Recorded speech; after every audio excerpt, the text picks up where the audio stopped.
باللہ من الشیطان الرجیم بسم اللہ الرحمن الرحیم رب اشرح لی صدری ویسر لی امری واحلل عقدۃ من لسانی یفقہوا قولی اللہم صلی علی محمد وآل محمد۔ آج کے درس میں ہم گفتگو کریں گے اجوف میں اعلال کے حوالے سے۔ یہاں پہ ہماری گفتگو کا محور 3 مطالب ہوں گے۔ پہلا مطلب اجوف کی تعریف کیا ہے، دوسرا مطلب اجوف کی اقسام کون سی ہیں، اور تیسرا مطلب اجوف میں اعلال کے قواعد کون سے ہیں۔ جہاں تک پہلا مطلب ہے تو اس کو ہم نے پچھلے دروس میں تفصیل سے بیان کیا۔ ہم نے بیان کیا کہ اجوف اس کلمہ کو کہتے ہیں، اجوف اس اسم یا فعل کو کہتے ہیں کہ جس کے اصلی حروف میں سے عین الفعل کے اندر حرف علت پایا جائے۔ کہاں پہ؟ عین الفعل میں، یعنی دوسرے نمبر پہ دوسرے والے اصلی حرف میں حرف علت پایا جائے۔ یہ حرف علت یا تو واو ہوگا یا ہوگا، یا الف بھی ہو سکتا ہے، لیکن الف جو ہوگا وہ واو اور یا سے تبدیل شدہ ہوگا، جیسے کہ آگے ہم ملاحظہ کریں گے۔ تو بس خلاصہ کلام یہ ہوا کہ وہ اسم یا فعل کہ جس کے عین الفعل میں، جس کے دوسرے اصلی حرف میں حرف علت پایا جائے، اس کو اجوف کہتے ہیں، اور اس کا نام معتل العین بھی تھا۔ یہ پہلا مطلب ہمارے لیے واضح ہو گیا۔ اب یہ آ جائیے دوسرے مطلب کی طرف۔ اجوف کی اقسام۔ ہمارے پاس اجوف کی 2 اقسام ہیں۔ پہلی قسم ہے اجوف واوی، دوسری قسم ہے اجوف یائی۔ اجوف واوی کیا ہوتا ہے؟ وہ اجوف کہ جس میں حرف علت کون سا ہو؟ واو ہو، یعنی ایسا کلمہ، ایسا اسم یا فعل کہ جس کے دوسرے لفظ میں، جس کے عین الفعل میں کیا ہو؟ واو پایا جائے۔ اس کی ذرا مثال ملاحظہ کیجئے گا۔ قال یقول، یہ قال جو ہے یہ اجوف قال اجوف واوی ہے۔ ممکن ہے کوئی کہے کہ یہاں پہ جو لفظ قال ہے، یہاں پہ تو الف ہے، یہاں پہ تو واو ہے ہی نہیں۔ جب واو نہیں ہے تو ہم قال کو کیسے اجوف واوی کہیں گے؟ تو اس کا جواب یہ ہے کہ جو قال ہے دراصل قوالا تھا۔ قال اصل میں کیا تھا؟ دراصل قوالا تھا۔ تو چونکہ اصل میں یہاں پہ واو تھی، اس وجہ سے ہم اس کو اجوف واوی بولیں گے۔ ابھی آپ سوال کریں گے ہمیں کیسے پتہ چلے کہ یہاں پہ اصل میں واو تھا یا کیا تھا؟ تو اس کے لیے ہم آگے قواعد پڑھیں گے جس سے ہم پہچان پائیں گے کہ اصل میں کیا تھا۔ تو قال یہ فعل ماضی ہے، اور یقول، دیکھیں یہاں پہ بھی یقول، قاف پہلا اصلی حرف ہے، واو دوسرا اصلی حرف ہے۔ یہاں پہ یقول میں واو دوسرا اصلی حرف ہے، تو یہ کیا ہے؟ اجوف واوی ہے۔ ابھی آ جائیے دوسری قسم کی طرف۔ دوسری قسم ہے ہمارے پاس اجوف یائی۔ اجوف یائی، اجوف یائی کی مثال کیا ہے ہمارے پاس؟ باع یبیع، باع یبیع۔ یہاں پہ اجوف یائی کیا ہوتا ہے؟ وہ ہوتا ہے کہ جس کے دوسرے اصلی حرف میں، وہ اسم یا فعل کہ جس کے دوسرے اصلی حرف میں، جس کے عین الفعل میں حرف علت یا پایا جائے۔ حرف علت کون سا پایا جائے؟ یا پایا جائے، اجوف یائی کہلاتا ہے۔ اس کی مثال دیکھیں ہمارے پاس باع یبیع۔ اس میں باع میں بھی آپ کہہ سکتے ہیں یہاں پہ تو الف ہے، یہاں پہ تو یا ہے ہی نہیں، تو ہم کہیں گے یہاں پہ اصل میں تھا بایعا، بایعا۔ چونکہ اصل میں یا تھا تو ہم اسے اجوف یائی بولیں گے۔ یبیع میں بھی آپ ملاحظہ کریں، یہاں پہ با پہلا اصلی حرف ہے، یا دوسرا اصلی حرف ہے، تو یہاں پہ یا جو ہے یہ چونکہ دوسرے نمبر پہ آ رہا ہے، عین الفعل میں آ رہا ہے، تو اس کو ہم اجوف یائی بولیں گے۔ تو پس خلاصہ کلام یہ ہوا کہ اجوف کی ہمارے پاس دو قسمیں ہیں، اجوف یائی، اجوف واوی۔ یہاں پہ ہم ایک چیز کو بیان کرنا ضروری سمجھتے ہیں، وہ یہ ہے کہ اجوف واوی ہے، اجوف یائی ہے، لیکن اجوف الفی نہیں ہے، یعنی ہمارے پاس کوئی تیسری قسم نہیں ہے۔ اس کی وجہ یہ ہے کہ جہاں پہ بھی آپ کو الف نظر آئے گا وہ حقیقت میں یا تو یا ہوگا یا واو ہوگا، الف مستقل نہیں ہوگا۔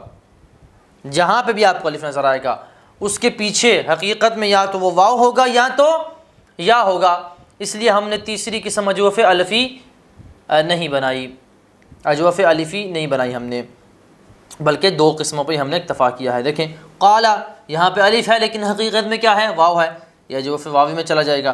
باع یہاں پہ الف ہے لیکن حقیقت میں یہ یا ہے تو یہ اجوف یائی میں چلا جائے گا۔ تو پس خلاصہ کلام یہ ہوا کہ اجوف کی ہمارے پاس فقط دو قسمیں ہیں، اجوف واوی، اجوف یائی، اجوف الفی ہمارے پاس نہیں ہے۔ اس کی وجہ یہ ہے کہ جہاں پہ بھی آپ کو عین الفعل میں دوسرے اصلی حرف میں الف نظر آئے گا وہ یا تو واو سے تبدیل شدہ ہوگا یا تو یا سے تبدیل شدہ ہوگا، تو ایک مستقل قسم بنانے کی ہمیں ضرورت نہیں ہے۔ تو پس ہمارا پہلا مطلب اجوف کی تعریف بھی واضح ہو گئی اور اجوف کی اقسام بھی واضح ہو گئیں۔ ابھی آ جائیے آپ تیسرے مطلب کی طرف۔ تیسرا مطلب ہے ہمارے پاس اجوف کے قواعد، اجوف میں جو علاج جاری ہوتا ہے اس کے قواعد۔ اس میں پہلا قاعدہ جو ہے آپ سمجھیے گا، واو اور یا اگر متحرک ہوں، واو یا پہ کوئی بھی حرکت ہو اور اس سے پہلے والے حرف پر زبر ہو، فتحہ ہو، تو واو اور یا کو الف میں تبدیل کر دیا جاتا ہے۔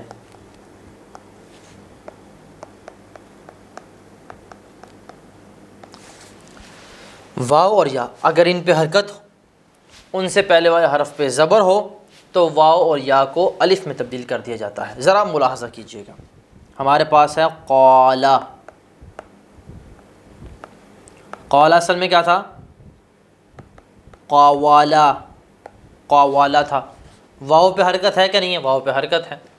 واو سے پہلے والا حرف کون سا ہے، قاف، قاف پہ زبر ہے، قاف پہ زبر ہے، قاف پہ فتحہ ہے، تو ہم اس واو کو الف میں چینج کر دیں گے، پڑھیں گے قالا، ٹھیک ہے۔ اسی طرح ایک اور آپ کو ایگزامپل ہم دیتے ہیں، باع، باع اصل میں کیا تھا،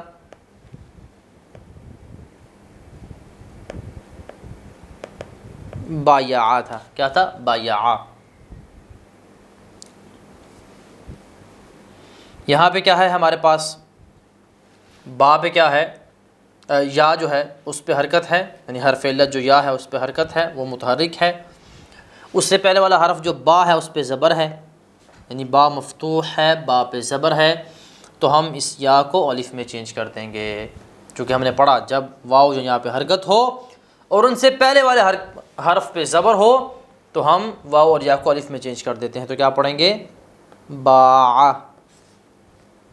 اسی طرح کے ایک اور ایگزامپل ہم آپ کو دیتے ہیں، قام، قام، یہ قام اصل میں کیا تھا، قوامہ تھا، قوامہ۔ واو پہ کیا ہے، حرکت ہے، واو سے پہلے کیا ہے، زبر ہے، تو واو پہ حرکت ہے، اس سے پہلے زبر ہے، تو اس واو کو ہم کیا کریں گے، الف میں چینج کریں گے، اور کیا بن جائے گا، قام۔ اسی طرح سے ہمارے پاس ہے مثال صاد، صاد، یہ صاد اصل میں کیا تھا، صیدہ، صیدہ تھا۔ یہاں پہ حرکت ہے، کوئی بھی حرکت ہو، حرف علت پہ کوئی بھی حرکت ہو، زبر ہو، زیر ہو، پیش ہو، کوئی بھی حرکت ہو، اور اس سے پہلے والا حرف صاد جو ہے اس پہ کیا ہے، زبر ہے، تو ہم اس یا کو الف میں چینج کر دیں، کیا بن جائے گا، صادہ، کیا بن جائے گا، صادہ، ٹھیک ہے۔ تو پس پہلا قاعدہ کیا ہوا یہ کہیں بھی ہو یہی جاری ہوگا۔ واو اور یا اگر متحرک ہوں ان پہ حرکت ہو اور اس سے پہلے والے حرف پہ زبر ہو تو ہم اس واو اور یا کو الف میں تبدیل کر دیں گے، ٹھیک ہے۔ اسی لیے آپ دیکھیں اجوف کے ماضی میں جو ماضی معلوم کے سیغے ہیں وہاں پہ واو اور یا جو ہے ان کو ہم الف میں چینج کر دیتے ہیں۔ دیکھیں قالا، قالا، قالا اصل میں قا والا تھا ضربا کی طرح، قالا، قالا، ہم تھوڑی سی گردان کر کے آپ کو دکھا دیتے ہیں، قالا، قالا، قالو، قالا کا کہنا ہے قول سے کہنا، قالا اس ایک مرد نے کہا، قالا ان دو مردوں نے کہا، قالو ان سب مردوں نے کہا۔ دیکھیں جیسے ہم پڑھتے ہیں قالو انا للہ و انا الیہ راجعون، وہ سب کہتے ہیں کہ ہم اللہ کی طرف سے آئے ہیں اور اللہ کی طرف پلٹ کے جانے والے ہیں۔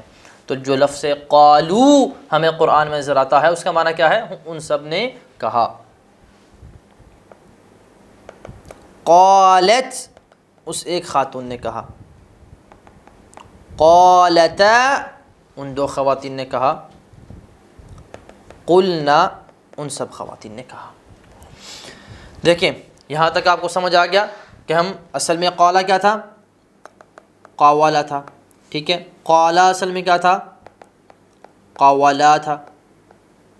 اسی طرح سے باقی سیکھیں۔ یہاں پہ واو تھا، واو پہ حرکت ہے، پہلے زبر ہے تو ہم نے اس واو کو الف میں چینج کر دیا ہے پہلے قاعدے کے مطابق۔ ابھی دیکھیں ہم نے جو گردان کی اس میں 5ویں سیغے تک آپ کے لیے صورتحال واضح ہے۔ چھٹے سیغے سے تھوڑی سی ایک تبدیلی شروع ہو جائے گی، اس تبدیلی کو سمجھنے سے پہلے آپ کو قاعدہ سمجھنا پڑے گا۔ یہ قاعدہ آپ ذہن میں رکھیں، جب بھی دو ساکن جمع ہو جائیں تو حرف علت کو گرا دیا جاتا ہے، ٹھیک ہے۔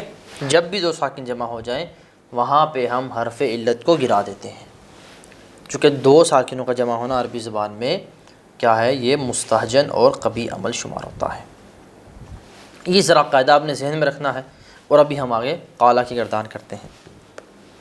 قالا، قالا، قالو، قالت، قالتا، قلنا۔ ابھی دیکھیں یہ جب چھٹا سیغہ آیا ہمارے پاس، قالا، قالا، قالو، قالت، قالتا، قلنا، یہ اصل میں کیا بنا تھا؟ بنا تھا قالنا۔ کیا؟ قالنا۔ کیا بنا؟ قالنا۔ یہاں پہ دو ساکن جمع ہو گئے، ٹھیک ہے۔ کیا ہو گئے؟ دو ساکن جمع ہو گئے، ایک الف ایک لام، ایک الف اور ایک لام۔ اور جب دو ساکن جمع ہو جائیں تو حرف علت کو گرا دیا جاتا ہے۔ تو ہم نے حرف علت الف کو گرا دیا، کیا بچ گیا ہمارے پاس؟ قلنا۔ کیا بچ گیا ہمارے پاس؟ قلنا، بچ گیا ہمارے پاس قلنا۔ اسی طرح سے آگے سیغے جو ہیں، یعنی چھٹے سے لے کے آگے 14ویں سیغے تک یہی صورتحال ہوگی ہمارے پاس۔ وہاں پہ دو ساکن جمع ہو جائیں گے تو ہمیں حرف علت کو گرانا پڑے گا۔ لیکن ایک اور کام کرنا پڑے گا، سب توجہ سے ذرا سنیے گا۔ یہ قلنا ہے، یہاں پہ تو زبر حرکت ہے، لیکن ہمیں یہاں پہ حرکت چینج کرنی پڑے گی۔ اس کا فارمولہ ذرا آپ نے سمجھنا ہے۔ اجوف میں چاہے واوی ہو چاہے یائی ہو، ماضی کے سیغوں میں جو ماضی معلوم ہوتا ہے وہاں پہ 5ویں سیغے تک فقط ایک کام ہوگا، وہ کیا ہوگا؟ کہ ہم واو اور یا کو الف میں چینج کر دیں گے، ٹھیک ہے۔ لیکن چھٹے سے لے کے آخری سیغے تک ایک کام یہ ہوگا کہ ہم اس الف کو گرا دیں گے۔ التقاء ساکنین ہوگا تو ہم الف کو گرا دیں گے۔ الف کو گرانے کے بعد جو پہلے والا حرف ہے جو فاعل فعل ہے اس کو ہم نے حرکت کون سی دینی ہے؟ کہتے ہیں اس کی حرکت کے لیے ہمیں کیا کرنا ہے؟ اگر مضارع یفعلو کے وزن پہ آ رہا ہو تو ہم اس کو پیش دے دیں گے، اور اگر مضارع یفعلو کے علاوہ کسی اور وزن پہ آ رہا ہو، یفعلو یا یفعلو کے وزن پہ آ رہا ہو، تو ہم کیا کریں گے؟ اس کو زیر دے دیں گے۔ یہ ذرا سمجھیے گا۔ ابھی قال قال قال قالوا قالت قالتا قلنا، دیکھیں ہم نے بتایا قلنا اصل میں کیا تھا؟ قالنا، دو ساکن جمع ہو گئے، ہم نے کیا کیا؟ الف کو گرا دیا، پیچھے بچ گیا قلنا۔ اور ابھی ہمیں دیکھنا ہوگا قاف کی حرکت دینے کے لیے کہ قالا کا مضارع کس وزن پہ آتا ہے؟ قالا کا مضارع آتا ہے یقولو۔ کیا آتا ہے؟ یقولو۔ یقولو آتا ہے، مطلب یفعلو والا وزن ہے اس کا، یفعلو والا وزن ہے، تو ہم قاف کو پیش دے دیں گے، پڑھیں گے قلنا۔ کیا پڑھیں گے؟ قلنا۔ ادھر سے آگے پھر آپ مخاطب کی ضمیر پروناؤن جو ہم نے پیچھے پڑھی ہیں وہ لگاتے جائیں گے، اور آپ پڑھیں گے قلت، قلتما، قلتم، قلتی، قلتما، قلتن، قلتو، قلنا۔ تو یہ بات امید کرتا ہوں کہ واضح ہوگی۔ ایک اور مثال آپ کو ہم دیتے ہیں یہاں پہ۔ ہمارے پاس ہے قوما۔ قوما اصل میں کیا تھا؟ اصل میں تھا قواما، واو پہ زبر ہے، واو متحرک ہے، اس سے پہلے زبر ہے قاف پہ، تو ہم اس واو کو الف میں چینج کر دیں گے، بن جائے گا قوما۔ گردان کریں آگے، قوما، قوما، قامو، قاما وہ ایک مرد کھڑا ہوا، قاما وہ دو مرد کھڑے ہوئے، قامو وہ سب مرد کھڑے ہوئے، قامت وہ ایک خاتون کھڑی ہوئی، قامتا، دیکھیں ذرا آ جائیں، قامتا وہ دو خواتین کھڑی ہوئیں۔ آگے کیا بنے گا؟ قامنا۔ کیا بنے گا؟ قامنا۔ ٹھیک ہے، یہاں پہ دو ساکن جمع ہو رہے ہیں، ایک الف ایک میم۔ جب دو ساکن جمع ہو جائیں تو ہم نے کیا قاعدہ بتایا؟ جب دو ساکن جمع ہو جائیں تو حرف علت گرا دیا جاتا ہے۔ ہم نے الف کو گرا دیا، کیا ہمارے پاس پیچھے بچ جائے گا؟ قمنا۔ کیا بچ جائے گا؟ قمنا۔ کیا بچ جائے گا؟ قمنا۔ ابھی قاف کی حرکت کو ہم نے کیا کرنا ہے؟ چینج کرنا ہے، تو اس میں ہم دیکھیں گے قاما کا مضارع کیا آتا ہے؟ قاما کا مضارع آتا ہے یقومو۔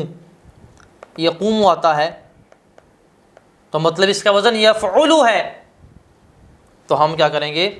قاف کو کیا دے دیں گے؟ پیش دے دیں گے، بن جائے گا قمنا، قمتا، قمتما، قمتم، قمتی، قمتما، قمتن، قمتو، قمنا۔ ٹھیک ہے، تو اگر کیا ہو؟ پیش آ رہا ہو مضارع میں، تو آپ یہ ماضی کے چھٹے سے لے کے 14ویں صیغے تک پیش دے دیں گے پہلے والے حرف کو، فاعل فعل کو۔ اگر پیش نہ آ رہا ہو تو آپ پھر کیا کریں گے؟ زیر دے دیں گے۔ ہم ابھی زیر والی مثالیں آپ کے سامنے بیان کرتے ہیں۔ ابھی آ جائیں، ہمارے پاس ہے مثال باع۔ باع کی گردان کریں، باع یبیع، باع یبیع۔ ٹھیک ہے، فعل یفعل۔ باع سے گردان کریں، باع اصل میں بایع تھا، وہ ہم نے جو قاعدہ بتایا، یا پہ حرکت ہے، اس سے پہلے زبر ہے، تو یا کو الف میں چینج کر دیں گے، بن جائے گا باع۔ باع، باع، باعو، باعت۔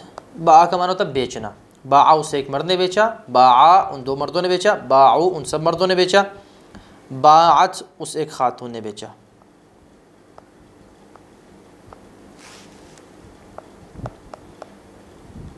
باعتا ان دو خواتین نے بیچا۔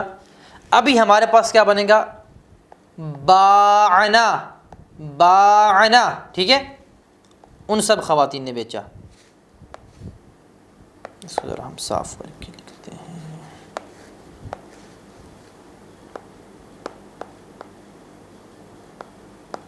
کیا بنے گا؟ باعنا۔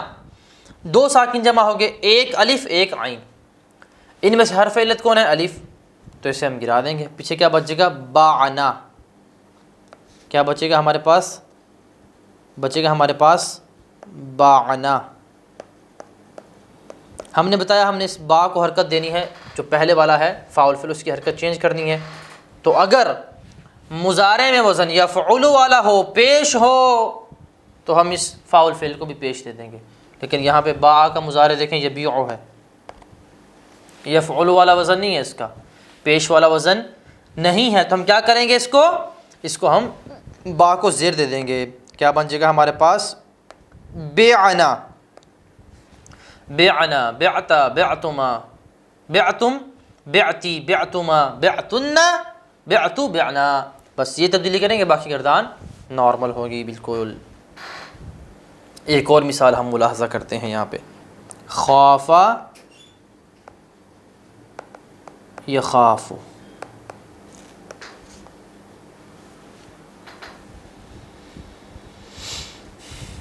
دیکھیں ابھی یخاف مضارع ہے، اس کا وزن ہے یفعل والا، یفعلو، ٹھیک ہے، خافا سے گردان کریں، خوافا، خوافا، خافو، خافت، خافتا، چھٹا سکہ کیا بنے گا، خوافنا،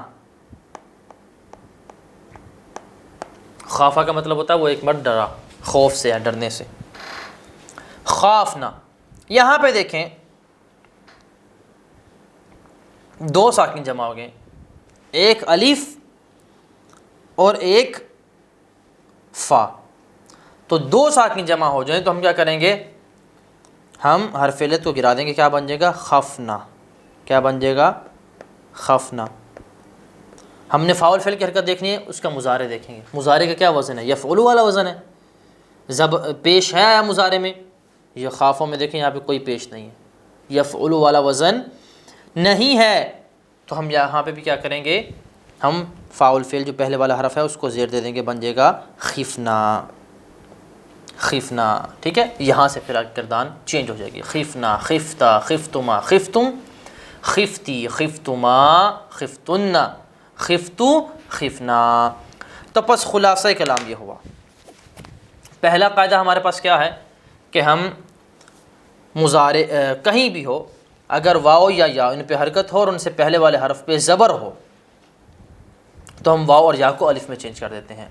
اسی وجہ سے ہم ماضی معلوم میں واو اور یا کو پہلے 5 صیغوں میں الف میں چینج کر دیتے ہیں، کیوں؟ چونکہ واو اور یا پہ حرکت ہوتی ہے اور پہلے والے حرف پہ زبر ہوتا ہے، ہم اس لیے اس کو الف میں چینج کر دیتے ہیں۔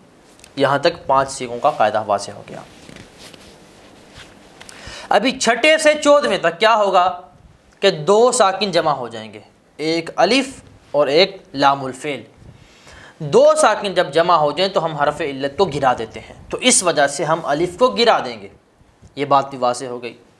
الف کو گرانے کے بعد ہمیں دیکھنا ہوگا کہ یہاں پہ فاعل فعل پہلے اصلی حرف کو کون سی حرکت دینی ہے۔ اگر مضارع میں پیش ہو، مضارع کا وزن یفعل والا ہو، تو ہم اس فاعل فعل کو پیش دے دیں گے، جیسے کہ ہم نے قال یقول میں کیا، قلنا، قلتا الی آخرہ، قام یقوم میں کیا، قمتا، قمتما الی آخرہ۔ لیکن اگر مضارع میں پیش نہ ہو، یفعل والا وزن نہ ہو، باقی چاہے یفعل ہو، یفعل ہو، کوئی بھی وزن ہو، اگر یفعل والا وزن نہ ہو تو فاعل فعل کو ہم کیا کریں گے، زیر دے دیں گے، جیسے کہ ہم نے کیا باع یبیع سے، باع، باعا، باعو، باعت، باعتا، بیعنا، بعنا نہیں پڑھا، بیعنا پڑھا ہے، زیر دی، وجہ چونکہ اس کا مضارع کا وزن یفعل والا نہیں ہے۔ اسی طرح خافا یخافو میں ہم نے کیا خافا، خافا، خافو، خافت، خافتا، خیفنا، خا پہ کیا پڑھا ہم نے، پہلے فاعل فعل پہ کیا پڑھا، زیر پڑھا، وجہ چونکہ مضارع کا وزن یفعل والا نہیں ہے۔ آج کے درس میں ہم اسی پہ اکتفا کرتے ہیں اور ابھی تطبیق عبارت کی طرف چلتے ہیں۔ تطبیق عبارت، 30واں سبق، اجوف میں تعلیل۔ اجوف کی قسمیں، نمبر 1 اجوف واوی جیسے قال یقول، اجوف یائی جیسے باع یبیع۔ ہم نے بتایا کہ اجوف الفی نہیں ہوتا، اس کی وجہ ہم نے بیان کی، جو کہ الف جہاں بھی نظر آئے گا آپ کو، یا تو وہ حقیقت میں واو سے تبدیل شدہ ہوگا یا تو یا سے، تو اس لیے فقط ہمارے پاس 2 ہی قسمیں ہیں۔ ابھی آ جائیے جو ہم نے شرح میں تیسرا مطلب بیان کیا، قواعد، ان قواعد میں سے پہلے قاعدے کی طرف۔ ٹوٹل 8 قاعدے بیان کریں گے، پہلے قاعدے کو پڑھتے ہیں۔ ثلاثی مجرد میں ماضی معروف، ماضی معروف سے کیا مراد ہے، ماضی معلوم۔ اجوف کا واو یا اگر متحرک ہوں اور اس سے پہلے والا حرف مفتوح ہو. حرف مفتوح ہو کیا مطلب ہے؟ اس حرف پہ کیا ہو؟ زبر ہو. تو اس واو یا کو الف میں تبدیل کر دیا جاتا ہے. یہ ہر جگہ قاعدہ جاری ہوتا ہے، فقط ماضی میں نہیں، ہر جگہ یہ قاعدہ جاری ہوتا ہے. بہرحال یہاں پہ انہوں نے چونکہ ہماری گفتگو اجوف کے حوالے سے ہے تو اجوف کی ماضی کا انہوں نے تذکرہ کیا، جیسے قامہ اور صعدہ، اصل میں قاومہ اور صعدہ تھے. ٹھیک ہے، تو یہاں پہ چونکہ واو پہ حرکت ہے، اس سے پہلے کیا ہے؟ قاف پہ زبر ہے تو واو کو الف میں چینج کر دیا. صعدہ میں یا پہ حرکت ہے، اس سے پہلے صاد پہ زبر ہے تو یا کو الف میں چینج کر دیا، بن جائے گا صعدہ. ٹھیک ہے، یہ پہلے 5 سیغوں تک یہی طریقہ چلتا جائے گا. ماضی کے چھٹے سیغے سے آخر تک 2 ساکن حرفوں کے اجتماع کی بنا پر عین الفعل کو حذف کر دیں گے. 2 ساکن حرف، ایک الف، دوسرا لام الفعل. یہ دو ساکن حرف کون کون سے ہیں؟ الف اور لام الفعل. اپنی کتابوں میں آپ لکھ لیں، الف اور لام الفعل. الف اور لام الفعل 2 جمع ہو جائیں گے تو عین الفعل کو حذف کر دیں گے. عین الفعل کو کیوں حذف کریں گے؟ چونکہ عین الفعل ہے الف، اور جب 2 ساکن جمع ہو جائیں تو ہمارے پاس کیا قاعدہ ہے کہ جب 2 ساکن جمع ہو جائیں تو ہم حرف علت کو حذف کرتے ہیں. تو ماضی کے چھٹے سیغے سے آخر تک یعنی 14ویں سیغے تک 2 ساکن حرفوں کے اجتماع کی بنا پر عین الفعل کو حذف کر دیں گے. کیوں؟ چونکہ عین الفعل حرف علت ہے. اور فاء الفعل کو کسرہ دیں گے. فاء الفعل کو کیا کریں گے؟ کسرہ دیں گے. خفنا، بعنا. ٹھیک ہے، لیکن اگر مضارع یفعل کے وزن پر آ رہا ہو، یعنی اس ماضی کا مضارع اس میں پیش آ رہی ہو، یفعل کے وزن پہ آ رہا ہو، تو اس میں فاء الفعل کو تو اس میں فاء الفعل مضموم ہو جائے گا، یعنی فاء الفعل کو پیش دے دیں گے، ضمہ دے دیں گے. جیسے خیفنا، صدنا، قمنا، جو اصل میں خافنا تھا. خیفنا کیا تھا اصل میں؟ خافنا. صدنا اصل میں کیا تھا؟ صادنا. قمنا اصل میں کیا تھا؟ قامنا. ٹھیک ہے، تو یہاں پہ 2 ساکن جمع ہو رہے ہیں، الف اور فا خافنا میں، صادنا میں الف اور دال، قامنا میں الف اور میم. تو 2 ساکن جمع ہو رہے ہیں تو ہم حرف علت کو گرا دیں گے. اور خفنا اور صدنا میں ہم نے فاء الفعل کو کسرہ دیا ہے چونکہ مضارع یفعل کے وزن پہ نہیں ہے. اور قمنا میں ہم نے کیا کیا ہے؟ اس میں فاء الفعل قاف کو پیش دیا ہے، ضمہ دیا ہے، چونکہ مضارع یفعل کے وزن پر ہے. آج کے درس میں ہم اسی پہ اکتفا کرتے ہیں، اور انشاءاللہ اگلے درس میں ہم اگلے قواعد کو تفصیل سے بیان کریں گے. وصلی اللہ علی محمد وآلہ الطیبین الطاہرین المعصومین. اللہم صلی علی محمد وآل محمد وعجل فرجہم.